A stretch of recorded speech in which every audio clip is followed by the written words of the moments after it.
In 1977, NASA launched the Voyager 1 probe.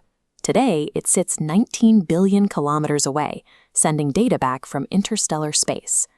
While we track signals from outside our solar system, we haven't even pierced the outermost crust of the planet we stand on. The Earth has a radius of roughly 6,371 kilometers. Our absolute deepest physical exploration accounts for less than 0.2% of that total distance. Building rockets to go up means engineering for a vacuum. Digging down means fighting thousands of kilometers of dense, pressurized rock that actively destroys our machinery. The Soviet Union spent well over 2 decades trying to conquer that downward direction with the Kola Super Deep Borehole project. By 1992, the drilling permanently stopped. They hit a hard mechanical limit at a depth of 12,262 meters.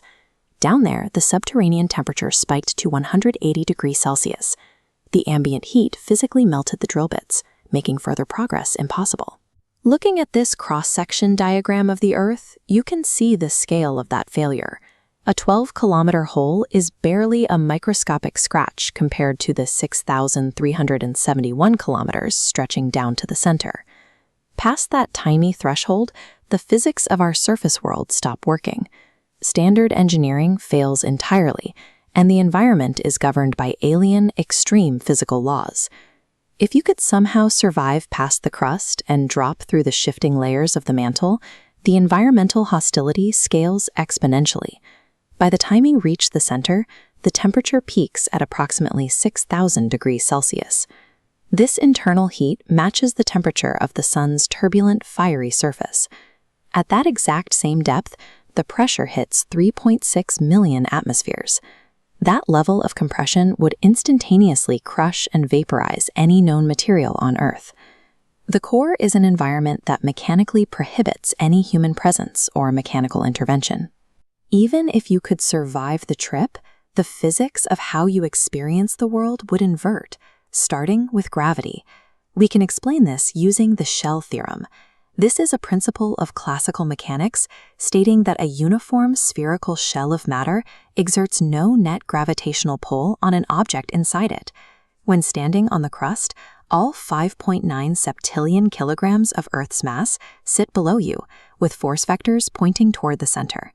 But as you descend, the rock shell above exerts its own gravitational force, pulling you upward and counteracting the downward pull.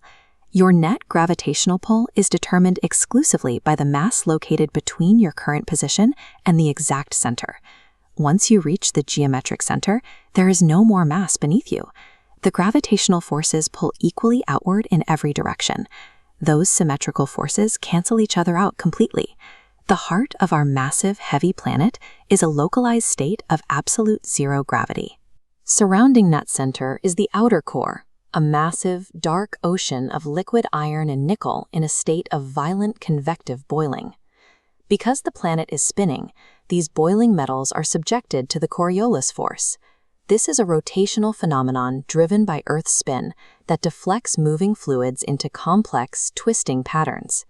This twisting fluid dynamic creates an engine that geophysicists call the geodynamo. It is the mechanism by which the movement of this electrically conducting fluid generates a magnetic field. Scientists model these incredibly complex fluid motions using the Boussinesq equations. This is a specific set of mathematical formulas designed to calculate temperature-driven flows in rotating systems. The constant churning of this liquid iron engine generates a massive electrical current, which in turn projects a planetary magnetic field out into space. We can't see the engine itself, but we can see its output. That generated magnetic shield blocks lethal solar radiation, protecting the planet's atmosphere and making surface life possible. At the very center sits the inner core. At 6,000 degrees Celsius, those metals should be boiling liquids. Instead, the extreme 3.6 million atmosphere pressure forces them to remain solid. Recent analysis reveals the inner core actually exists in a superionic state. This is a phase of matter where an iron lattice is held rigidly in place, while smaller, liquid-like light elements flow rapidly through the structure. It defies standard classification, acting as both a solid and a liquid simultaneously. The deepest part of our planet is a bizarre hybrid state, locked into place by the exact same crushing pressures that would destroy any life from the surface. Deep within the Earth, matter exists as an active, sun-hot, zero-gravity engine. It is utterly unreachable. Yet the relentless churning of that deep engine is the precise mechanism that keeps our planet alive and shielded in the vacuum of space.